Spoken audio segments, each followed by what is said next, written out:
ಒಕ್ಕಲಿಗ ಸಮುದಾಯಕ್ಕೆ ಸೇರಿದ ನಾಯಕರುಗಳಿಗೆ ಅವಮಾನ ಮಾಡೋದ್ರ ಜೊತೆಗೆ ಒಂದು ಒಕ್ಕಲಿಗರ ಒಂದು ಸಮಸ್ತ ಸಮುದಾಯಕ್ಕೆ ಅವರು ಅವಮಾನ ಮಾಡ್ತಿದ್ದಾರೆ. ಸಮಾಜ ಈ ಬೆಂಗಳೂರಿಗೆ ಈ ಕರ್ನಾಟಕಕ್ಕೆ ಒಕ್ಕಲಿಗರ ಕೊಡುಗೆ ಇದೆ. ವೈಯಕ್ತಿಕವಾಗಿದ್ರೆ ಅದು ಒಕ್ಕಲಿಗ ಜನ ತಪ್ಪು ಮಾಡಿದ್ರೆ ಅವ್ರನ್ನ ಕಾನೂನಲ್ಲಿ ಕ್ರಮ ಜರುಗಿಸ್ತೀವಿ. ಬಹಿರಂಗವಾಗಿ ಒಕ್ಕಲಿಗರ ನಿಂದನೆ ಮಾಡಕ್ಕೆ ನಾವು ಬಿಡೋದಿಲ್ಲ.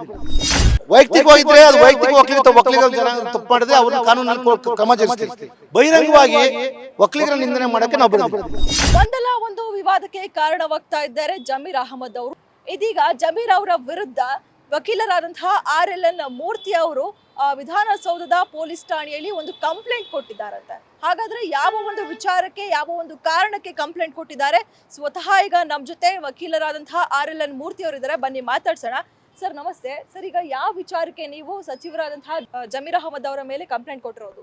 ಮೇಡಮ್, ಏನಾಗಿದೆ ನೋಡಿ, ಸನ್ಮಾನ್ಯ ಜಮೀರ್ ಅಹಮದ್ ಅವರು ಏನು ಅವ್ರ ಚಟನೋ ಅಥವಾ ಅವ್ರಿಗೆ ನಿಜವಾಗಿ ಅವ್ರು ಈ ಥರ ಮಾಡಬೇಕು ಅಂತ ಮಾಡ್ತಾರೋ, ಬಟ್ ಅವ್ರು ಮಾಡ್ತಾ ಇದ್ದಾರೆ. ಏನು ಮಾಡಿದ್ದಾರೆ ಅಂದರೆ, ಅವರು ಒಕ್ಕಲಿಗ ಸಮುದಾಯಕ್ಕೆ ಸೇರಿದ ನಾಯಕರುಗಳಿಗೆ ಅವಮಾನ ಮಾಡೋದ್ರ ಜೊತೆಗೆ ಒಕ್ಕಲಿಗರ ಒಂದು ಸಮಸ್ತ ಸಮುದಾಯಕ್ಕೇ ಅವರು ಅವಮಾನ ಮಾಡ್ತಿದ್ದಾರೆ. ಆದ್ದರಿಂದ ನಾವು ಏನಾಗುತ್ತೆ, ಕುಮಾರಸ್ವಾಮಿ ಅವರು ನಾಳೆ ಸಹ ಜಮೀರ್ ಅವರು ಫ್ರೆಂಡು, ಕುಮಾರಸ್ವಾಮಿ ಅವರು ರಾಜಿ ಆಗ್ಬೋದು ಅಥವಾ ರಾಜಿ ಆಗದೆ ಕೋರ್ಟಲ್ಲಿ ಮಾನನಷ್ಟ ಮೊಕದ್ದಮೆ ಉಳ್ಬೋದು. ತಾವು ನೋಡ್ತಾ ಇದ್ದೀರಾ, ಈಗ ಕೋರ್ಟ್ನಲ್ಲಿ ಮಾನನಷ್ಟ ಮೊಕದ್ದಮೆ ಇಡೋದು ಪ್ರತಿಷ್ಠೆ ಆಗಿಬಿಟ್ಟಿದೆ. ಯಾರ್ಯಾರೋ ಏನಂದ್ರೂ ಮಾನನಷ್ಟ ಮೊಕದ್ದಮೆ ಉಡ್ತಾರೆ. ಆದರೆ ಒಕ್ಕಲಿಗ ಸಮುದಾಯಕ್ಕೆ ಅವಮಾನ ಆದಾಗ ಯಾರು ಮುಂದೆ ಬಂದು ಅವ್ರು ಒಕ್ಕಲಿಗ ಖಂಡಿಸೋಕೆ ಯಾರೂ ಬಂದಿಲ್ಲ. ನಮ್ಮ ಸಮಾಜದ ಸಂಘಗಳಾಗಲಿದ್ದಾವೆ, ಸಮಾಜ ಸಂಘಗಳು ಸುಮಾರು 106 ಸಂಘಗಳಿದ್ದಾವೆ. ಹಳ್ಳಿ ಮಟ್ಟದಿಂದ ದಿಲ್ಲಿ ಮಟ್ಟಕ್ಕೆ, ದಿಲ್ಲಿಯಿಂದ ಬೇರೆ ಬೇರೆ ದೇಶದಲ್ಲಿ, ದುಬೈಯಲ್ಲಿ, ಇಂಗ್ಲೆಂಡಲ್ಲಿ, US ಎಲ್ಲ ಒಕ್ಕಲಿಗ ಸಂಘಗಳಿದ್ದಾವೆ. ಆದರೆ ಒಕ್ಕಲಿಗರಿಗೆ ಅನ್ಯಾಯ ಆದಾಗ ಯಾರೂ ಬರಲಿಲ್ಲ ಕೇಳಲಿಕ್ಕೆ. ಕುಮಾರಸ್ವಾಮಿ ಅವರು ಬರ್ತಾರೋ ಬಿಡ್ತಾರೆ, ಅದು ವೈಯಕ್ತಿಕ ಬಿಟ್ಟಿದ್ದು. ನಾವು ಕುಮಾರಸ್ವಾಮಿ ಅವರು ನಮ್ಮ ಜನಾಂಗದ ಒಬ್ಬ ರಾಜಕೀಯ ವ್ಯಕ್ತಿ, ರಾಜಕೀಯ ನಾಯಕ, ರಾಜಕೀಯ ಮುಖಂಡ ಹಾಗೂ ಹಾಲಿ ಒಬ್ಬ ಕೇಂದ್ರ ಸಚಿವ. ಆದರೆ ಒಂದು ಕಿಂಚಿತ್ತು ಗೌರವ ಇಲ್ಲದೇ ಈಗಾಗಲೇ ಸುಮಾರು ಸಲ ಜಮೀರ್ ಅಹಮದ್ ಅವರು ಖಂಡಿಸಿದ್ದಾರೆ. ಅವ್ರನ್ನ ಕುಮಾರಸ್ವಾಮಿ ಅವ್ರನ್ನ ನೇರವಾಗೇ ಬೈತಾರೆ, ಕೆಟ್ಟ ಮಾತೇ ಬೈತಾರೆ. ಈಗ ಇದುವರೆಗೂ ಸಮಾಜದ ಮುಖಂಡರು ಯಾರೂ ಬಂದಿಲ್ಲ ಇದು ಸ್ಟಾಪ್ ಮಾಡಲಿಕ್ಕೆ. ಕುಮಾರಸ್ವಾಮಿ ಅವ್ರಿಗೆ ಬೈದರು ಒಂದೇ, ಇಡೀ ಒಕ್ಕಲಿಗ ಸಮುದಾಯಕ್ಕೆ ಬೈದರು ಒಂದೇ ಅಂತ ನಾನೇನು ಮಾಡಿದೆ, ಇವತ್ತು ನಮ್ಮ ವಿಶ್ವ ಒಕ್ಕಲಿಗರ ಏನು ಯುನೈಟೆಡ್ ಫೋರಮ್ ಆಫ್ ವರ್ಲ್ಡ್ ಒಕ್ಕಲಿಗಾಸ್ ಅಂತ ಏನು ನಾವು ಮಾಡ್ಕೊಂಡಿದ್ದೀವಿ, ವಿಶ್ವಾದ್ಯಂತ ಹಳ್ಳಿಯಿಂದ ಹಿಡಿದು ವಿಶ್ವದಲ್ಲಿ ಯಾರು ಒಕ್ಕಲಿಗರು ನೆಲೆಸ್ತಾರೋ ಅವ್ರಿಗೆ ಯಾವ ರೀತಿಯಾಗಿ ರಾಜಕೀಯವಾಗಿ, ಸಾಮಾಜಿಕವಾಗಿ, ಆರ್ಥಿಕವಾಗಿ ಏನೇ ತೊಂದರೆ ಆದರೂ ನಮ್ಮ ಸಂಸ್ಥೆ ಹೋರಾಟ ಮಾಡಬೇಕು ಅಂತ ತೀರ್ಮಾನ ತೊಗೊಂಡು ನಮ್ಮ ಸಂಸ್ಥೆ ಸದಸ್ಯರೆಲ್ಲ ಚರ್ಚೆ ಮಾಡಿ, ಇನ್ನು ಮುಂದೆ ಜಮೀರ್ ಅಹಮದ್ ಖಾನ್ ನಂತರ ಪ್ರಚಾರ ಪ್ರಿಯರು ಬೇರೆ ಒಂದು ಜಾತಿನ, ಬೇರೆ ಒಂದು ಧರ್ಮ ನಿಲ್ಲಿಸೋದ್ರಿಂದ ಅವ್ರಿಗೆ ಅವ್ರ ಧರ್ಮಕ್ಕೂ ಒಳ್ಳೇದಾಗುತ್ತೋ ಇಲ್ಲ ಅವರ ಧರ್ಮದ ಮುಖಂಡರಿಗೆ ಸಮಾಧಾನ ಮಾಡಲಿಕ್ಕೋಸ್ಕರ ಮಾಡ್ತಾರೆ ಗೊತ್ತಾಗ್ತಿಲ್ಲ. ಅವರ ವೈಯಕ್ತಿಕ ಬೆಳವಣಿಗೆಗೆ ನಮ್ಮ ಒಕ್ಕಲಿಗ ಸಮಾಜನ ಜಮೀರ್ ಅಹಮದ್ ಟಾರ್ಗೆಟ್ ಮಾಡಿದ್ದಾರೆ. ಅದಕ್ಕೆ ನಾವು ಒಕ್ಕಲಿಗ ಸಮಾಜದವರು ನಾವು ಒಪ್ಪೋದಿಲ್ಲ. ಅದನ್ನು ಅವರು ನಮ್ಮ ಒಕ್ಕಲಿಗರ ನಾಯಕರನ್ನ ನಿಂದನೆ ಮಾಡ್ತಾರೆ, ಒಕ್ಕಲಿಗ ಸಮಾಜ ನಿಂದನೆ ಮಾಡ್ತಾರೆ. ಹಂಗಾಗಿ ನಾವು ಇನ್ನು ಮುಂದೆ ಜಮೀರ್ ಅಹಮದ್ ಖಾನ್ ಅವ್ರಿಗೆ ನ್ಯಾಯಾಲಯದಲ್ಲಿ, ಕೋರ್ಟ್ನಲ್ಲಿ ಒಂದು injunction suit, permanent injunction suit ನಮ್ಮ ಸಂಸ್ಥೆಯಿಂದ ಫೈಲ್ ಮಾಡಿ, ಅವರು ವೈಯಕ್ತಿಕವಾಗಿದ್ದರೆ ಸಾರ್ವಜನಿಕವಾಗಿ ಒಕ್ಕಲಿಗರ ವಿರುದ್ಧ ಮಾಡೋಕ್ಕೆ ನಾವು ಬಿಡೋಲ್ಲ. ವೈಯಕ್ತಿಕವಾಗಿ ಯಾರಾದರೂ ಒಕ್ಕಲಿಗರಾಗಲಿ, ಅದು ಒಕ್ಕಲಿಗ ನಾಯಕರಾಗಲಿ ಏನಾದರೂ ತಪ್ಪು ಮಾಡಿದರೆ ಅವರು ಕಾನೂನಲ್ಲೇ ಹೋರಾಟ ಮಾಡಲಿ. ಈಗ ಜಮೀರ್ ಅಹಮದ್ ಅವರೇ ಹೇಳ್ತಾ ಇದ್ದಾರೆ, ಅಂದ್ರೆ ನಾನು ಮತ್ತೆ ಕುಮಾರಸ್ವಾಮಿ ಅವರು ತುಂಬಾ ಆತ್ಮೀಯರಿದ್ದೇವೆ, ಅವ್ರು ನನ್ನ ಪ್ರೀತಿಯಿಂದ ಕುಳ್ಳ ಅಂತಾರೆ, ನಾನು ಅವ್ರನ್ನ ಪ್ರೀತಿಯಿಂದ, ಅಂದ್ರೆ ನಿನ್ನೆ ಏನು ಹೇಳಿದ್ರು ಕರಿಯಣ್ಣ ಅನ್ನುವಂಥದ್ದು, ಆ ರೀತಿ ಕರಿತೇನೆ, ಅದರಲ್ಲಿ ನಮ್ಮಿಬ್ರಿಗೂ ಕೂಡ ಒಪ್ಪಿಗೆ ಇದೆ ಅನ್ನುವಂತಹ ಹೇಳಿಕೆಯನ್ನ ಕೊಟ್ಟಿದ್ದಾರೆ. ನೋಡಿ, ಕುಮಾರಸ್ವಾಮಿ ಅವರು ಜಮೀರ್ ಅವರು ಸ್ನೇಹಿತರ ಅನ್ನೋದು ಅದು ವೈಯಕ್ತಿಕ ವಿಚಾರ. ಕುಮಾರಸ್ವಾಮಿ ಅವರು ಒಕ್ಕಲಿಗರ ಮುಖಂಡ, ಅವರು ಒಬ್ಬ ರಾಜಕೀಯ ನಾಯಕರಿದ್ದಾರೆ, ಅವರು ನಮ್ಮ ಸಮುದಾಯಕ್ಕೆ ಸೇರಿದ್ದಾರೆ. ಕುಮಾರಸ್ವಾಮಿ ಅವ್ರನ್ನಾಗಲಿ ಅಥವಾ ಬೇರೆ BJP ಪಕ್ಷದವ್ರನ್ನಾಗಲಿ ಅಥವಾ ಬೇರೆ ಕಾಂಗ್ರೆಸ್ ಪಕ್ಷದ ಒಕ್ಕಲಿಗರ ನಾಯಕರೇ ಆಗಲಿ ಯಾರೂ ನಮ್ಮ ಸಮುದಾಯದವ್ರನ್ನ ಖಂಡಿಸಬಾರ್ದು.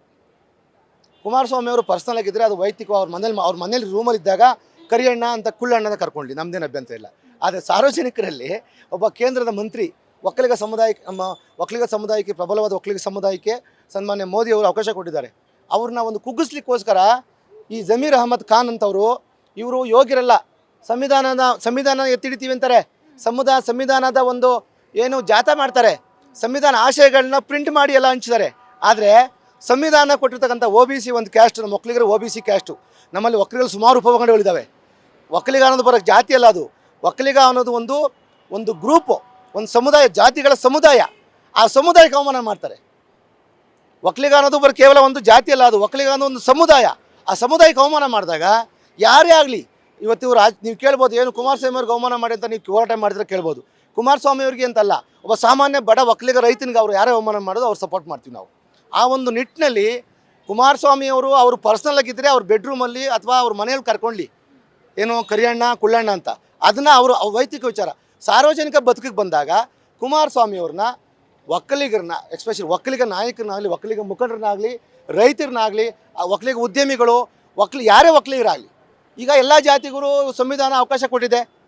ಅವ್ರಿಗೆ ಅವ್ರವ್ರ ಜಾತಿ ಪಕ್ಷಗಳು, ಜಾತಿಗೆ ಸಂಘಟನೆಗಳು, ಜಾತಿಯ ಸ್ವಾಮೀಜಿಗಳು ಹೋರಾಟ ಮಾಡ್ತಾರೆ.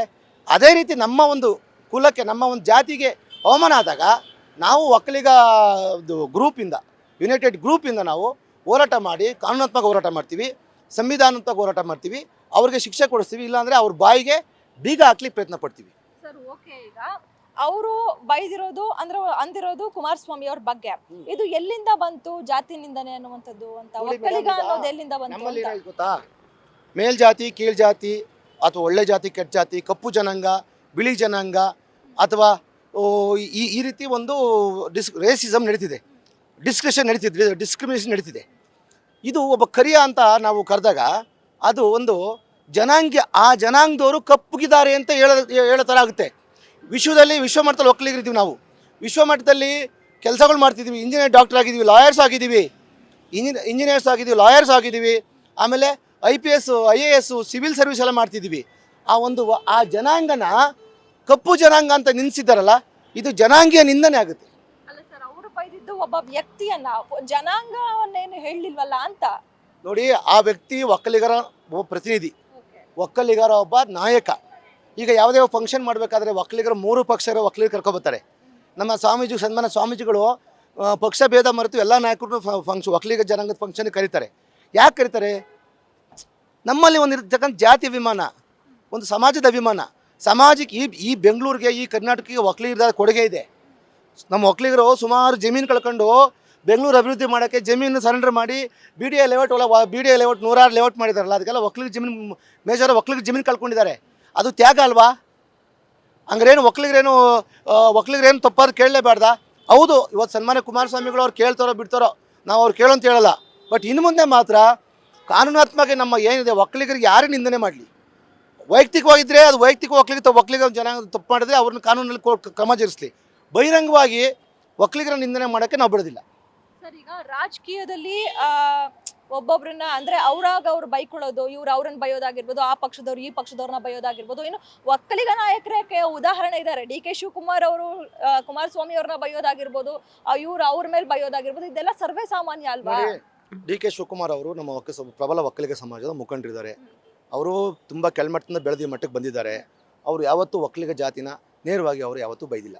ಅಲ್ಲ ಸರ್, ನೇರವಾಗಿ ಬೈದಿಲ್ಲ, ಬಟ್ ಕುಮಾರಸ್ವಾಮಿ ಅವ್ರನ್ನ ಬಯೋದಾಗಿರ್ಬೋದು, ದೇವೇಗೌಡರ ಕುಟುಂಬನ ಬಯೋದಾಗಿರ್ಬೋದು, ಈ ರೀತಿಯಾಗಿ ನಡೀತಾ ಇರುತ್ತೆ ರಾಜಕೀಯದಲ್ಲಿ ಸರ್ವೇ ಸಾಮಾನ್ಯ. ಸನ್ಮಾನ್ಯ ದೇವೇಗೌಡ ಸಾಹೇಬರು ನಮ್ಮ ದಕ್ಷಿಣ ಭಾರತಕ್ಕೆ ಒಬ್ಬ ಕನ್ನಡಿಗ ಪ್ರಧಾನಿ ಒಂದು ಕೊಟ್ಟಿರ್ತಕ್ಕಂಥ, ನಮ್ಮ ಭಾರತ ದೇಶಕ್ಕೆ ಪ್ರಧಾನಿ ಕೊಟ್ಟಿರ್ತಕ್ಕಂಥ ನಮ್ಮದು ಸಮುದಾಯ. ಆ ದೇವೇಗೌಡರ ಬಗ್ಗೆ ವೈಯಕ್ತಿಕವಾಗಿ ನಿಂದನೆ ಮಾಡಿದೆಯಲ್ಲ, ಅದು ನಮ್ಮ ಭಾರತ ದೇಶಕ್ಕೆ ಅವಮಾನ, ನಮ್ಮ ಸಂವಿಧಾನಕ್ಕೆ ಅವಮಾನ ಮಾಡ್ದಂಗೆ, ಅಥವಾ ನಮ್ಮ ಒಂದು ಸರ್ಕಾರಕ್ಕೆ ಅಥವಾ ಯಾವುದೇ ಒಂದು ಉನ್ನತ ಸ್ಥಾನಕ್ಕೆ ಅವಮಾನ ಮಾಡ್ದಂಗೆ. ದೇವೇಗೌಡರ ಬಗ್ಗೆ ಮಾತಾಡೋದು ನಿಜವಾಗಿ ಹೇಳ್ತೀನಿ, ಅದು ನಮ್ಮ ಸಮುದಾಯದ ಜೊತೆಗೆ ಇಡೀ ಭಾರತ ದೇಶಕ್ಕೆ ಅವಮಾನ ಆಗುತ್ತೆ. ಇಲ್ಲಿ ನೋಡಿ, ಇಲ್ಲಿ ಕುಮಾರಸ್ವಾಮಿ ಅವರು ನಿಂದನೆ ಮಾಡೋದು ಜಮೀರ್ ಇದೆ ಫಸ್ಟ್ ಅಲ್ಲ. ಜಮೀರ್ ಅವರು, ಈಗ ನಾವು ಜಮೀರ್ ಅವ್ರ ವಿರುದ್ಧ ಸುಮ್ಮನೆ ಏನೋ ನಿಮ್ಮ ಮುಂದೆ ಬಂದಿವತ್ತು ನಾನು ಹೇಳ್ಬಿಟ್ಟು ಒಬ್ಬ ಮರೆ ಆಗೋದಿಲ್ಲ. ವಿಧಾನಸೌಧ ಪೊಲೀಸರು ಕ್ರಮ ಜರುಗಿಸಲ್ಲ ಅಂದರೆ ಜನಪ್ರತಿನಿಧಿಗಳ ನ್ಯಾಯಾಲಯಕ್ಕೆ ಬಂದು ಯಾವುದೇ ಒಬ್ಬ ಜನಪ್ರತಿನಿಧಿ ಸಂವಿಧಾನ ಮುಖಾಂತರ ಆಯ್ಕೆ ಆಗಿದ್ದಾರೆ, 224 ಕ್ಷೇತ್ರದಲ್ಲಿ MLAಗಳು ಗೆದ್ದು, ಇವರೇನು ಸ್ಪೆಷಲ್ಲ ಜಮೀರ್ ಅವರು? 224 ಜನ, 224 ಜನ ಮಂಗನಾಟ ಆಡ್ತಿಲ್ಲ. ಇವರು ಮಂಗನಾಟ ಆಡ್ಕೊಂಡು ಮಾತೆತ್ತರೆ ಕುಮಾರಸ್ವಾಮಿನ ಬೈತಾರೆ, ಒಕ್ಕಲಿಗರ ನಿಂದನೆ ಆಗ್ತಿದೆ, ಒಕ್ಕಲಿಗ ಸಮಾಜಕ್ಕೆ ಕುಗ್ಗಿಸ್ತಾರೆ. ಒಕ್ಕಲಿಗರ ಮುಂದೆ ರಾಜಕೀಯಕ್ಕೆ ಬರೋದೇ ಇರ್ತಾರ, ನಾವು ಮುಂದೆ ರಾಜಕೀಯಕ್ಕೆ ಬರೋದಿರ್ತಾರ, ಅವ್ರನ್ನೇ ಕುಗ್ಗಿಸ್ ಕುಮಾರಸ್ವಾಮಿ ದೇವೇಗೌಡ ಅಂತ ಘಟಾನುಘಟಿಗಳನ್ನೇ DK ಘಟಾನುಘಟಿಗಳನ್ನೇ ಕುಗ್ಗಿಸ್ತಾರೆ. ಅಂದರೆ ಮುಂದೆ ಒಕ್ಕಲಿಗರ ಏನು ಜನಪ್ರತಿನಿಧಿಗಳು ಬರೋಕ್ಕೆ ಭಯ, ಒಂಥರ ನಾಚಿಕೆ ಆಗುತ್ತೆ ನಮಗೆ. ಕುಮಾರಸ್ವಾಮಿ ಅವ್ರು ಹೆಂಗೆ ಅಂದ್ಕೊಂಡು ಸುಮ್ಮನಿದ್ದಾರೆ. ಇನ್ನೊಂದು ಏನಾಗ ನಮ್ಮ JDS ಪಕ್ಷದಲ್ಲಿ ಏನಾಗಿದೆ ಅಂದರೆ, ಹೋರಾಟ ಮಾಡ್ತಾರೆ, ಮುಂದುವರ್ಸೋದಿಲ್ಲ. ಒಂದಿನ 2 ದಿನ ಹೋರಾಟ ಬಿಟ್ಬಿಡ್ತಾರೆ, ಅದನ್ನು ಕೋರ್ಟ್ಗೆ ಹೋಗಿ ಅದನ್ನು ಪರ್ಮನೆಂಟ್ ಒಂದು ಸೊಲ್ಯೂಷನ್ ಮಾಡ್ಕೊಳೋದಿಲ್ಲ. ಅದಕ್ಕೆ ನಾನೇನು ತೀರ್ಮಾನ ತಗೊಂಡೆ ಅಂದರೆ, ನನ್ನ ವೈಯಕ್ತಿಕ ತೀರ್ಮಾನದ ಜೊತೆಗೆ ನಮ್ಮ United forum of world Vokkaliga communities, ಏನು ಒಕ್ಕಲಿಗ ಕಮ್ಯುನಿಟಿ ಒಂದು ಫೋರಮ್ ವಿಶ್ವದಲ್ಲಿ ಒಕ್ಕಲಿಗ ಕಮ್ಯುನಿಟೀಸ್ ಇದ್ದಾವೆ, ಎಲ್ಲ ಲೀಡರ್ಗಳನ್ನ ನಾನು ಸಂಪರ್ಕ ಮಾಡಿದ್ದೀನಿ. ನಮ್ಮ ಒಕ್ಕಲಿಗ ಜನಾಂಗ ರಾಜಕೀಯವಾಗಿ, ಶೈಕ್ಷಣಿಕವಾಗಿ, ಅಂತಾರಾಷ್ಟ್ರೀಯ ಮಟ್ಟದಲ್ಲಿ ಬೆಳಿಬೇಕು. ಬೆಳೆದು ಉಳಿಬೇಕು ಅಂದರೆ ನಾವು ಒಕ್ಕಲಿಗ ಜಾತಿ ನಿಂದಕರನ್ನ ಕಾನೂನು ರೀತಿಯಲ್ಲೇ ಮಟ್ಟ ಹಾಕಬೇಕು. ಮಟ್ಟ ಹಾಕೋದಂದರೆ ಮಟ್ಟ ಹಾಕೋದಲ್ಲ. ಅವ್ನು ಹೇಳ್ತಲ್ಲ, ಮಚ್ಕೊಡಿ, ಕಚ್ಚಿಬಿಡ್ತೀನಿ, ಕೊಂಡ್ಬಿಡ್ತೀನಿ ಅಂತಲ್ಲ. ಅವನು ಒಬ್ಬ ಅವಿವೇಕಿ, ಸಂವಿಧಾನದ ಒಂದು ಪ್ರಜ್ಞೆ ಇಲ್ದವನು. ಅವನು ಜಮೀರ್ ಅಹಮದ್ ಏನು ಮಾಡ್ತಾನೆ, ನನಗೆ ನಾಚಿಕೆ ಆಗುತ್ತೆ ಅವನೊಬ್ಬ ಶಾಸಕನೋ ಅವನೊಬ್ಬ ಮಂತ್ರಿನೋ ಅಂತ. ಯಾಕೆ ಅಂದರೆ ಸಂವಿಧಾನದಲ್ಲಿ ಹೇಳ್ತಾನೆ, ಸಂವಿಧಾನ ಮುಟ್ಟಿ ಪ್ರಮಾಣ ಮಾಡ್ತಾನೆ, ನಾನು ಸಂವಿಧಾನದಲ್ಲಿರ್ತಕ್ಕಂಥ ಸಂವಿಧಾನ ಆಶೆ ಎತ್ತಿಡ್ತೇಳಿ. ಸಂವಿಧಾನ ಆಶೆ ಅಂದರೆ ಏನು?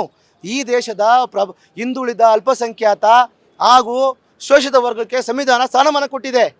ಆ ಸ್ಥಾನಮಾನ ಕೊಟ್ಟಿದ್ದು ಸಂವಿಧಾನಕ್ಕೆ ಅವಮಾನ ಮಾಡ್ತಾನೆ. ಆ ಸಂವಿಧಾನದಲ್ಲಿ ನಮ್ಮದು ಒಕ್ಕಲಿಗರ ಸಮಾಜ OBC ಅಂತ ಇದೆ, ಅದರ್ ಬ್ಯಾಕ್ವರ್ಡ್ ಕ್ಲಾಸ್ ಅಂತ ಇದೆ. ಹಂಗಾಗಿ ನೋಡಿ, ಒಕ್ಕಲಿಗರು ರಾಜಕೀಯದಲ್ಲಿ ಬೆಳಿಬೇಕಾದ್ರೆ, ಒಕ್ಕಲಿಗರು ವಿಶ್ವಮಟ್ಟದಲ್ಲಿ ಹೆಸರು ಮಾಡಬೇಕಾದ್ರೆ ನೋಡಿ, ಬೆಂಗಳೂರು ಕಟ್ಟ ಕೆಂಪೇಗೌಡರು ಒಕ್ಕಲಿಗರು ಪ್ರಬಲ ಸಮುದಾಯಕ್ಕೆ ಸೇರಿದವರು. ಅವತ್ತು ಬೆಂಗಳೂರು ಕಟ್ಟದೆ ಹೋಗಿದ್ರೆ ಇವತ್ತು ಬೆಂಗಳೂರು ಅಲ್ಲಿ ನಿಂತ್ಕೊಂತಿರಲಿಲ್ಲ. ಇಲ್ಲಿ DK ಸುರೇಶ್ ಅವರು ಇದೇ ದೇವೇಗೌಡರನ್ನ ಪ್ರಚಾರಕ್ಕೆ ಬರುವಾಗ ಆಂಬ್ಯುಲೆನ್ಸ್ ಅಲ್ಲಿ ಬಂದು ಪ್ರಚಾರ ಮಾಡ್ಬೇಕಾಗತ್ತೆ ಅನ್ನುವಂತಹ ಹೇಳಿಕೆಯನ್ನ ಕೊಟ್ಟಿದ್ರು. ಅವಾಗ ಯಾಕೆ ನೀವ್ ಯಾರು ಬರ್ಲಿಲ್ಲ? ಅವಾಗ ಯಾಕೆ ಒಕ್ಕಲಿಗ ಸಮುದಾಯದವ್ರು ಯಾರು ಮುಂದೆ ಬರ್ಲಿಲ್ಲ? ದೇವೇಗೌಡರನ್ನ ಅಂದ್ರಲ್ಲ, ಕುಟುಂಬದವ್ರನ್ನ ಅಂದ್ರಲ್ಲ ಅಂತ. ನೋಡಿ, ದೇವೇಗೌಡರು ಒಕ್ಕಲಿಗ ಸಮುದಾಯದವರು, ಈ ದೇಶದ ಒಬ್ಬ ಅತಿ ಗಣ್ಯ ವ್ಯಕ್ತಿ ಹಾಗೂ ನಮ್ಮ ಭಾರತ ದೇಶಕ್ಕೆ ಕನ್ನಡಿಗರ ಪ್ರಧಾನಿ ಇದ್ದಂಥವ್ರು ದೇವೇಗೌಡರು. ಅವರು DK ಸುರೇಶು, DK ಶಿವಕುಮಾರ್ ಆಗಲಿ ಒಕ್ಕಲಿಗ ಅನ್ನೋ ವರ್ಡಲ್ಲಿ ಯಾವತ್ತೂ ಉಪಯೋಗಿಸಿ ಏನು ಮಾತಾಡಿಲ್ಲ. ಯಾರು? ಜಮೀರ್ ಅಹಮದ್ ಅವರು ಏನು ಮಾಡಿದ್ರು ನೋಡ್ರಿ, ಕರಿಯ ಅಂತ ಒಂದು ಹೇಳ್ತಾರೆ. ಕರಿಯ ಅಂದರೆ ಏನು? ಇವರು ಜಾತಿ ನಿಂದನೆ ಆಗಲ್ವಾ? ಅದು ಸಮುದಾಯ ನಿಂದನೆ ಆಗಲ್ವಾ? ವರ್ಣಭೇದ ಅನ್ನೋದಾಗುತ್ತೆ. ಹೌದು, ವರ್ಣನೆ ಭೇದ ಮಾಡಬೇಡ ಅಂತ ಸಂವಿಧಾನ ಹೇಳುತ್ತೆ. ಇವರು ಸಂವಿಧಾನ ಪ್ರತಿನಿಧಿ. ಯಾರು? ಜಮೀರ್ ಅಹಮದ್ ಸಂವಿಧಾನ ಪ್ರತಿನಿಧಿ ಅಲ್ವಾ? ಸಂವಿಧಾನ ಇದ್ದಿತ್ತಾನೆ ಅವ್ರಿಗೆ, ಮುಸಲ್ಮಾನ ಬಾಂಧವರಿಗೆ ಚಾಮರಾಜಪೇಟೆ ಜನ ಓಟಾಗಿ ಗೆಲ್ಸಿರೋದು. ಸಂವಿಧಾನ ಇಲ್ಲದೆ ಹೋದರೆ ರಾಜ್ಯ ರಚನೆ ಎಲ್ಲಾಗೋದು, ಸಂಸತ್ ಎಲ್ಲಿರೋದು, ಆಮೇಲೆ ಏನೋ ಒಕ್ಕೂಟ ವ್ಯವಸ್ಥೆ ಇರೋದು, ಆಮೇಲೆ ಜಾತಿಗೆ ರೆಪ್ರೆಸೆಂಟೇಷನ್ ಮಾಡೋಕ್ಕಂತ ಯಾಕೆ ಸಂವಿಧಾನ ರಿಸರ್ವೇಷನ್ ಕೊಟ್ಟಿದೆ? 224 ಸೀಟಲ್ಲಿ ಕೇವಲ ಎಲ್ಲ ಜಾತಿಯರು ಇದ್ದಾರಾ? 224 ಸೀಟು ರಿಸರ್ವೇಷನ್ ಇದೆ. ಪರಿಶಿಷ್ಟ ಸಮುದಾಯಕ್ಕೆ, ಪರಿಶಿಷ್ಟ ಪಂಗಡವ್ರಿಗೆ, ಹಿಂದುಳಿದ ವರ್ಗದವ್ರಿಗೆ ಅಂತ ಎಲ್ಲ ಅವಕಾಶ ಕೊಡಬೇಕಲ್ವಾ? ಅವಕಾಶ ಕೇಳ್ತಾರೆ ಅಧಿಕಾರಕ್ಕೆ ಬಂದ ಮೇಲೆ ನಿಂದನೆ ಮಾಡ್ತಾರೆ. ಇದು ನಮ್ಗೆ ಆಗಬಾರ್ದು ಅಂತ ಆಗ್ಬೋದು ಮೇಡಮ್. ಇದಾಗಬಾರ್ದು. ಅಧಿಕಾರಕ್ಕೆ ಬರೋಕ್ಕೆ ಪರಿಶಿಷ್ಟ ಜಾತಿ, ಪರಿಶಿಷ್ಟ ಪಂಗಡ ಎಲ್ಲ ಬೇಕು. ಅಧಿಕಾರಕ್ಕೆ ಬಂದಮೇಲೆ ಅದನ್ನು ದುರುಪಯೋಗ ಪಡಿಸ್ಕೊಂಡು ಬೇರೆ ಒಂದು ಜನಾಂಗನ ನಿಂದನೆ ಮಾಡೋದ? ಸ್ವಾಮಿ ಜಮೀರ್ ಅಹಮದ್ ಖಾನ್ ಅವರೇ, ನೀವೇನಾದರೂ ಡ್ಯಾನ್ಸ್ ಮಾಡಿ, ಇಲ್ಲ ಓಡೋಗಿ, ಇಲ್ಲ ವಾಕಿಂಗ್ ಮಾಡಿ ಮನೆ ಕಳಿ, ನಿಮ್ಮಿಷ್ಟ. ಆದರೆ ಸಂವಿಧಾನದ ವತಿಯಿಂದ ಗೆದ್ದು ಬಂದಿರ್ತಕ್ಕಂಥ ನೀವು ಒಬ್ಬ ಸಂವಿಧಾನದಲ್ಲಿ ರೆಕಗ್ನೇಷನ್ ಆಗಿರ್ತಕ್ಕಂಥ ಒಂದು OBC ಕ್ಯಾಸ್ಟ್ನ ಒಬ್ಬ ಮುಖಂಡನ್ನ ನೀವು ನಿಂದೆ ಮಾಡೋದಿದೆಯಲ್ಲ, ತಪ್ಪಲ್ವಾ ಇದು? ಕೇಳಿ, ಯಾರಾದರೂ ವಕೀಲರು ಕೇಳಿ, ಈ ಥರ ಮಾತಂತಿದ್ದೀನಿ ನಾನು, ಇದು ನಾನು ಸರಿನಾ ಅಂತ ಕೇಳಿಕೊಂಡು ಕೋರ್ಟಿಗೆ ಬನ್ನಿ ಸ್ವಾಮಿ. ನಿಮಗೇನು ಸಖತ್ ದುಡ್ಡು ಇರ್ತಕ್ಕಂಥ, ಅನುಕೂಲ ಇರ್ತಕ್ಕಂಥ ಒಳ್ಳೆ ಲಾಯರ್ ಇಟ್ಕೊಂಡು ಕೋರ್ಟಿಗೆ ಬನ್ನಿ. ನಾವು ಕೋರ್ಟ್ ನಿಮ್ಮ ಮೇಲೆ ಕೇಸ್ ಹಾಕ್ತೀವಿ, ಕೋರ್ಟ್ನಲ್ಲಿ ನಾವು ವಾದ ಮಾಡ್ತೀವಿ, ನಮ್ಮ ದಾಖಲೆ ಕೊಡ್ತೀವಿ, ನೀವು ಮಾತಾಡೋದಲ್ಲ ಕೋರ್ಟ್ಗೆ ಹೇಳ್ತೀವಿ. ಹೌದು, ನೀವು ಮಾಡ್ತಿರೋ ಸರಿ ಅಂದರೆ ಅದನ್ನು ಸರಿ ಎಂದು ಕೋರ್ಟ್ ಬುಕ್ ಹೇಳೋದು ಬೇಕಾದ್ರೆ ನೀವು ಕೇಳ್ಕೊಳ್ಳಿ. ಅಲ್ಲಿವರೆಗೂ ದಯವಿಟ್ಟು ಒಕ್ಕಲಿಗ ನಿಂದನೆ ಮಾಡೋದು ನಿಲ್ಲಿಸಿ. ಸರಿ ಸರ್, ಓಕೆ. ಇದೀಗ ಏನು ಅಂದಿರೋ ಮಾತಿಗೆ ಈಗ ಜಮೀರ್ ಅವರು ನಾನು ಕ್ಷಮೆ ಕೇಳ್ತೀನಿ ನೋವಾಗಿದ್ರೆ ಅಂತ ಹೇಳ್ತಿದ್ದಾರೆ. ರಾಜೀನಾಮೆ ಕೊಡುವಂತ ತಪ್ಪನ್ನ ನಾನು ಮಾಡಿಲ್ಲ, ಬಟ್ ಕ್ಷಮೆ ಕೇಳ್ತೀನಿ ಯಾರಿಗಾದ್ರೂ ನೋವಾಗಿದ್ರೆ ಅಂತ. ನೋಡಿ ಮೇಡಮ್, ನಾನು ರಾಜೀನಾಮೆ ಕೇಳಿ ಅಂತೇಳಿ 3 ಕಾಲ ನಾನೊಬ್ಬ ಸಂವಿಧಾನ ತಿಳ್ಕೊಂಡಿರ್ತಕ್ಕಂಥವನು. ಕೋರ್ಟ್ನಲ್ಲಿ ಸುಮಾರು 25 ವರ್ಷ ಪ್ರಾಕ್ಟೀಸ್ ಮಾಡಿರೋನು. ನನಗೆ ಸಂವಿಧಾನದ ಏನು ಗೊತ್ತಿದೆ. ನಾನು ರಾಜೀನಾಮೆ ಕೇಳಕ್ಕೆ ನಾನೇನು ಅವ್ರ ಸ್ಥಾನದ ಆಕಾಂಕ್ಷಿನೇ. ನಮ್ಮ ನಾಯಕರು ಕೇಳ್ಕೊಳ್ಳಿ, ನಾನು JDS ನಾಯಕರು ಕೇಳ್ಕೊಳ್ಳಿ. ಆದರೆ ನಾನೇನು ಅವ್ರ ಸ್ಥಾನಕ್ಕೆ ಹೋಗಕ್ಕೆ ನಾನು ಕೇಳ್ತಿದ್ದೀನ? ನಂದು ಯಾವುದೇ ಇಲ್ಲಿ ವೈಯಕ್ತಿಕ ಲಾಭಕ್ಕೋಸ್ಕರ ಮಾಡ್ತಿರೋದಲ್ಲ. ನಾವು ಮುಂದಿನ ದಿನಗಳಲ್ಲಿ ಒಕ್ಕಲಿಗರ ಒಂದು ಏನು ರೆಪ್ರೆಸೆಂಟೇಷನ್ ಬರಬೇಕು ಅಂತ, ಅವರು ಒಕ್ಕಲಿಗರು ಪ್ರಬಲರಾಗಬೇಕು. ರಾಜಕೀಯವಾಗಿ, ಶೈಕ್ಷಣಿಕವಾಗಿ, ವ್ಯವಸಾಯದಿಂದ ಹಿಡಿದು ಎಲ್ಲ ರಂಗದಲ್ಲೂ ಒಕ್ಕಲಿಗರ ಸಮುದಾಯ ಬೆಳಿಬೇಕಾದ್ರೆ ಈ ಥರ ಒಕ್ಕಲಿಗ ನಿಂದಕರಿಗೆ ಕಾನೂನಿನ ಸಂವಿಧಾನದ ಅಡಿ ಇರ್ತಕ್ಕಂಥ ಕಾನೂನಿಂದ ಇವ್ರು ಬುದ್ಧಿ ಕಲಿಸ್ಬೇಕು. ಕ್ಷಮೆ ಕೇಳ್ಕೊಳ್ಳಿ. ಅದು ಕುಮಾರಸ್ವಾಮಿ ವೈಯಕ್ತಿಕ, ನಾವು ಸ್ಟಾಪ್ ಮಾಡಲ್ಲ. ಎಕ್ಸ್ಪೆಷಲಿ ನಮ್ಮ ಏನು ಯುನೈಟೆಡ್ ಒಕ್ಕಲಿಗ ಗ್ರೂಪ್ ಇದೆ ಅದು ಸ್ಟಾಪ್ ಮಾಡಲ್ಲ. ಅದಕ್ಕೆ ಕುಮಾರಸ್ವಾಮಿ ಇರಬೇಕು, ಎಲ್ಲ ಒಕ್ಕಲಿಗರು ಬೇಕು. ಅದಕ್ಕೆ ಎಲ್ಲ ರಾಜಕೀಯ ಎಲ್ಲ ಒಕ್ಕಲಿಗರು ಬೇಕು. ಇವತ್ತು ಚನ್ನಪಟ್ಟಣ ಚುನಾವಣೆ ನಡೀತಿದೆ ಅಂತ ಹೇಳ್ಬಿಟ್ಟು ನಾವು ಏನು ಇದನ್ನು ಸ್ಪೆಷಲ್ ಅಂತ ತೊಗೋಬೇಡಿ ದಯವಿಟ್ಟು. ಈ ಹಿಂದೆ ಸುಮಾರು ಸಲ ಕುಮಾರಸ್ವಾಮಿ ಅವರು ನಿಂದಿಸಿದ್ದಾರೆ, ಎಲ್ಲ ಒಕ್ಕಲಿಗರು ನಿಂದಿಸ್ತಾವ್ರೆ. ಸನ್ಮಾನ್ಯ ಜಮೀರ್ ಅಹಮದ್ ಖಾನ್ ಅವರು ಏನೇ ಆದ್ರೂ ಅವರ ಒಂದು ಸಮುದಾಯ, ಅವರ ಒಂದು ಜಾತಿ, ಅವರ ಧರ್ಮಕ್ಕೆ ಸೀಮಿತವಾಗಿರಲಿ. ಬೇರೆ ಧರ್ಮನ ಬೈಯೋಕ್ಕೆ, ಬೇರೆ ಧರ್ಮದ ನಾಯಕರು ಬೈಯೋಕ್ಕೆ ಅವ್ರಿಗೆ ಅಧಿಕಾರ ಇಲ್ಲ. ಅವ್ರು ಮಾಡಿಕೊಡ್ದು.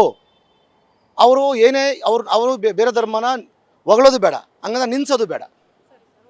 ಅದಕ್ಕೋಸ್ಕರ ಈಗ ವಿಧಾನಸೌಧ ಪೊಲೀಸ್ ಠಾಣೆಯಲ್ಲಿ ಕಂಪ್ಲೇಂಟ್ ಕೊಟ್ಟಿದ್ರ, ಅಲ್ಲೇನು ಕ್ರಮ ತೆಗೆದುಕೊಳ್ಳಿಲ್ಲ ಅಂದ್ರೆ ನೋಡಿ, ಈಗ ನೆಕ್ಸ್ಟ್ ಮುಂದಿನ ನಿಮ್ಮ ನಡೆ ಏನು? ಜಮೀರ್ ಅಹಮದ್ ಖಾನ್ ಒಬ್ರು ಸಿಟ್ಟಿಂಗ್ MLA ಇದ್ದಾರೆ, ಒಬ್ಬ ಕ್ಯಾಬಿನೆಟ್ ಸಚಿವರಿದ್ದಾರೆ. ಅದನ್ನು ಮಾಡ್ಲಿಕ್ಕೆ ವಿಧಾನಸೌಧ ಪೊಲೀಸ್ ಅಲ್ಲ. ನನಗೂ ಒಂದು ಸಾಮಾನ್ಯ ಜ್ಞಾನ ಇದೆ. ನಾನು ಒಂದು ಸಾಮಾನ್ಯ ಜ್ಞಾನ ಇಟ್ಕೊಂಡು ಹೋಗಿ ಪೊಲೀಸ್ ಸ್ಟೇಷನ್ ಕಂಪ್ಲೇಂಟ್ ಕೊಟ್ಟಿದ್ದೀನಿ. ನಾನೇನು ಸುಮ್ಮನೆ ನಾನು ಆರ್ಡಿನರಿ ಏನೋ ಲೇಮೇನಲ್ಲ, ನಾನು ಕಾನೂನು ತಿಳಿದಿರೋನು. ಬಟ್ಟು ದೂರು ಕೊಡೋದು ನನ್ನ ಧರ್ಮ, ಅದು ನನ್ನ ಕರ್ತವ್ಯ. ಹಾಗೂ ನನಗೆ ಕೊಡಬೇಕು ಅನ್ಸೋ ಕೊಟ್ಟಿದ್ದೀನಿ. ಅದನ್ನು ಕಾನೂನು ಚೌಕಟ್ಟಲ್ಲಿ ತೊಗೊಳ್ಬೇಕಾದಂಥದ್ದು ವಿಧಾನಸೌಧ ಪೊಲೀಸ್ನವರು. ವಿಧಾನಸೌಧ ಪೊಲೀಸ್ನವರು ನನಗೋಸ್ಕರ ಅದನ್ನು ತೊಗೊಂತಾನೆ ಹೇಳ್ತಿಲ್ಲ, ತೊಗೊಬೇಡ ಅಂತ ಹೇಳ್ತಿಲ್ಲ. ವಿಧಾನಸೌಧ ಪೊಲೀಸ್ನವರು ಒಬ್ಬ ಮಿನಿಸ್ಟ್ರ್ ಮೇಲೆ ಕಂಪ್ಲೇಂಟ್ ಬಂದಾಗ ಏನು ಮಾಡಬೇಕು ಅಂತ ಅವ್ರು ಕ್ರಮ ಅನುಭವಿಸ್ತಾರೆ, ಕ್ರಮ ಜರುಗಿಸ್ತಾರೆ. ಅವರು ಸುಮ್ಮನೆ ಬಾಯಿಗೆ ಹೇಳೋದಲ್ಲ, ನಾನು ಮಾಡ್ಲಿಕ್ಕೆ ಬರಲ್ಲ, ನಮ್ಗೆ ಸಾಹೇಬ್ರಿಲ್ಲ, DCP ಸಾಹೇಬ್ರು ಹೇಳಿಲ್ಲ, IG ಹೇಳಿಲ್ಲ, DG ಹೇಳಿಲ್ಲ ಅಂತ ಹೇಳೋದಲ್ಲ. ಈಗ ನಾನು ಹೋಗಿ ಕೊಡ್ತೀನಪ್ಪ ಒಂದು ಕಂಪ್ಲೇಂಟ, ನೀವು ಏನು ಮಾಡ್ತೀರಾ ಪೊಲೀಸರು? ಇದು ನಮ್ಮ ವ್ಯಾಪ್ತಿಗೆ ಬರೋದಿಲ್ಲ, ಇದು ನಮ್ಮ ಕಾನೂನನ್ನು ನಮ್ಗೆ ಅವಕಾಶ ಇಲ್ಲ ಅಂತ ಹೇಳ್ಬೇಕು. ನನ್ನ ಸಾಹೇಬ್ರು ಕೇಳ್ತೀನಿ, ನನ್ನ ಸಾಹೇಬ್ರು ಆಚೆ ಹೋಗಿದ್ದಾರೆ ಹಂಗಂತಾರೆ ಅವರಲ್ಲ. ಅದು ದೊಡ್ಡ ವಿಚಾರ ಅಲ್ಲ ಬಿಡಿ, ಅವ್ರು ಅಂದ್ಕೊಳ್ಳಿ, ಅವ್ರ ಸಾಹೇಬ್ರು ಕೇಳ್ಕೊಳ್ಳಿ. ಆದರೆ ಕಾನೂನಲ್ಲಿ ಅವಕಾಶ ಇದ್ದರೆ ನೋಡಿ, ನಾನು ಒಂದು ಕಾನೂನು ಸಂಸ್ಥೆನ ಅಪ್ರೋಚ್ ಮಾಡೋದು ನನ್ನ ಕರ್ತವ್ಯ. ಅದು ಒಂದು ಪ್ರೊಸೀಜರು, ನಾನು ಮಾಡಿದ್ದೀನಿ ಅದನ್ನು. ಇಲ್ಲ ನಿಮ್ಗೆ ಹಂಗೆ ಗೊತ್ತಾಗೋದಿಲ್ಲ ಅಂದ್ಬಿಟ್ರೆ ಆಗ ನಾವೇನು ಕೇಳಲೇಬಾರ್ದಾ? ಈಗ ನಾನು ವಿಧಾನಸೌಧ ಪೊಲೀಸರು ಕೇಳಿದ್ದೀನಿ, ರಾಜ್ಯಪಾಲರು ಕೇಳ್ತೀನಿ. ಅವರು ಇನ್ನೊಂದು ಮಾಡಿದ್ದಾರೆ, ಸನ್ಮಾನ್ಯ ಜಮೀರ್ ಅಹಮದ್ ಖಾನ್ ಅವರು ಹೈಕೋರ್ಟ್ನ ಜಡ್ಜ್ಮೆಂಟ್ ಬಗ್ಗೆನೂ ಕಮೆಂಟ್ ಮಾಡ್ತಾರೆ. ಹಿಂಗೆ ಬಿಟ್ಟರೆ ನ್ಯಾಯಾಂಗದ ವ್ಯವಸ್ಥೆ ಮೇಲೂ ಮಾಡ್ತಾರೆ, ರಾಜಕೀಯ ಪ್ರೇರಿತ ಅಂತ ಹೇಳ್ತಾರೆ. ಇದೆಲ್ಲ ಇನ್ನೂ ಜಮೀರ್ ಅಹಮದ್ ಖಾನ್ ಅವ್ರದ್ದು ಬಗ್ಗೆ ಇನ್ನೂ ಇದೆ. ನಾವು ಇವಾಗ ತಗೊಂಡ್ರೆ ಸಬ್ಜೆಕ್ಟ್ ಏನಂದರೆ ಒಕ್ಕಲಿಗ ನಿಂದಕ ಜಮೀರ್ ಅಹಮದ್ ಖಾನ್. ಇಂಥ ಒಕ್ಕಲಿಗ ನಿಂದಕನಿಗೆ ನಾವು ಕಾನೂನಲ್ಲಿ ಕೇಳ್ತೀವಿ. ಒಕ್ಕಲಿಗ ಸಮುದಾಯ ಒಂದು ಹಿಂದುಳಿದ ವರ್ಗ ಸಮುದಾಯ, ಅಂದರೆ ಒಂದು OBC ಬ್ಯಾಕ್ವರ್ಡ್ ಕಮ್ಯುನಿಟಿ. ಅದಕ್ಕೆ ನಿಂದನೆ ಮಾಡಿದ್ದಾರೆ, ಅದಕ್ಕೆ ಶಿಕ್ಷೆ ಆಗಬೇಕು. ಏನಾಗುತ್ತೋ ಆಗಲಿ, ಶಿಕ್ಷೆ ಏನು ಜೈಲ್ಗೆ ಹೋಗಬೇಕು ಅಥವಾ ಸ್ಥಾನಮಾನ ಕಳ್ಕೋಬೇಕು ಅಂತ ಸುಮ್ಮನೆ ಮಾಡಲ್ಲ, ಗಾಳಿಲಿ ಗುಂಡೊಡಿಬಾರ್ದು. ಕಾನೂನಲ್ಲಿ ಏನು ಜಮೀರ್ ಅಹಮದ್ ಖಾನ್ ಮೇಲೆ ಅವಕಾಶ ಇದೆ ಅದನ್ನು ಮಾತ್ರ ಜರುಗಿಸ್ಬೇಕು, ಅಷ್ಟೇ. ಇದಿಷ್ಟು ವಕೀಲರಾದ RLN ಮೂರ್ತಿ ಅವರ ಮಾತು. ಕ್ಯಾಮ್ರಾ ಪರ್ಸನ್ ಯುವರಾಜ್ ಜೊತೆ ಕವನ Shivanna, guarantee news, Bengaluru. Guarantee news, ಸುದ್ದಿ ಖಚಿತ, ನ್ಯಾಯ ನಿಶ್ಚಿತ.